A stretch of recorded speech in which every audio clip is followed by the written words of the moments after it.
So the other day, I had noticed that there was water collecting in the tray here, and I just assumed it was the kids that had spilled water as usual when they're getting water out of the refrigerator. However, the other day I also was here and I witnessed water come out of the ice maker side, out of the ice dispenser, which was odd. And as soon as I saw that, I opened up the ice maker on, inside the door here, the ice tray, which was full of water and started to freeze. So I knew that there was something wrong. So the next step that I did was I accessed a tech sheet, which is located in the top right hinge cover, and read the tech sheet. And on the tech sheet, there's some tests that you can run. So to access the service mode on the refrigerator, you can hold down some switches here. So on the dispenser, there's switch number 1, 2, 3, 4, 5, and 6. And if you hold down switches 1 and 2 at the same time, you'll see this countdown come up, and then it goes into service mode. You can change up or down to which particular test you want to run on the tech sheet.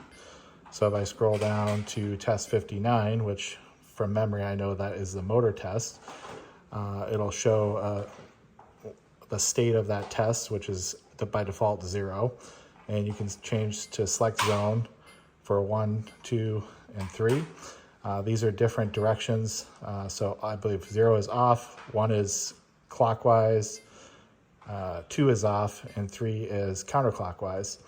So if I go back to 1, it will start to run the test, and it comes back with a result of 0, 1, which tells me that the test was successful. This is after I've replaced the ice maker. If I hit select zone again and go to 3, it would go to the counterclockwise mode. It comes back 0, 1. So now the motor is successful. When I ran this test prior, it came back with the error codes that the motor was no longer working for clockwise or counterclockwise, which helped me diagnose that the ice maker motor had failed. So that's the test, and there's other tests that you can run, which you'll see a little bit later. So one other thing to mention is it's very important that you exit the service mode, because when the refrigerator is in service mode, parts of the refrigerator operation are suspended. So to exit the service mode after you've done whatever test you want to run, you just hold down switches 1 and 2 again. You'll see a countdown. You'll see a countdown on the screen, 3, 2, 1, and it exits and the refrigerator is back to normal operation. So if you go to the right side of the refrigerator, this hinge cover here, underneath this cover is the technician sheet for the refrigerator. So there's one Phillips head screw that holds this on. You pull that off and there'll be a piece of paper underneath this plastic cover that I'll show you in a second. So this is the technician sheet that is hiding under that plastic hinge cover. And there's a whole series of tests that you can do to test your refrigerator. And the display on the ice dispenser on the door will give you different codes for the results of those tests. And you use the switches on the ice maker for the particular test. So you can see here is a test for, well, it shows you the service test with error codes for the ice maker, how to activate the harvest mode, the heater, the ice maker motor, and during each of these tests, it tells you the pass-fail conditions for the test. So I ran these tests and determined that the ice maker motor had failed. So that's what caused me to need to replace my ice maker. If any of these other components, the heater, etc., fails, the heater basically heats up the tray so the ice cubes will come out when the motor activates. So if any of these other components fail, it'll cause that whole ice maker module potentially to be replaced, unless you want to replace the individual components, but cheap enough to just buy the whole ice maker that goes into the ice maker module. So anyways, just a pro tip there for how to test your refrigerator. Of course, there's all these other tests too to determine if there's other problems with your refrigerator, and you can run them at any time. So anyways, So the first step to replacing the ice maker is to access 2 screws that are under this filter door here. So you can see there's 2 screw holes there. They're 1/4 inch nut screws, so you can just get a nut driver, unscrew those. And then once those are unscrewed, there's a couple of clips that hold this panel in. So you can just take a screwdriver, pull down the panel, it unclips, and on the back of the panel, there's a couple of cleats that slide into notches, and you just slide this forward and it comes out. Pretty straightforward to remove that panel. This panel unclips, and then you just undo the plug here, and it comes right off.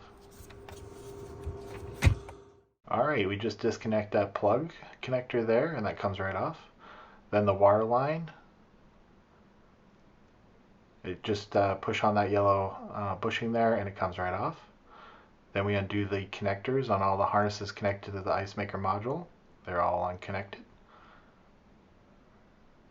Then we're going to remove a couple of screws on the front of the ice maker module, one on the left side,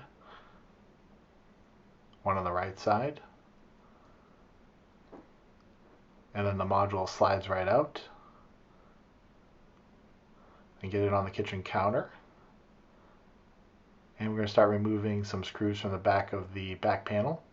There's 5 in total screws that need to be removed. They're a 1/4 inch nut drive screw.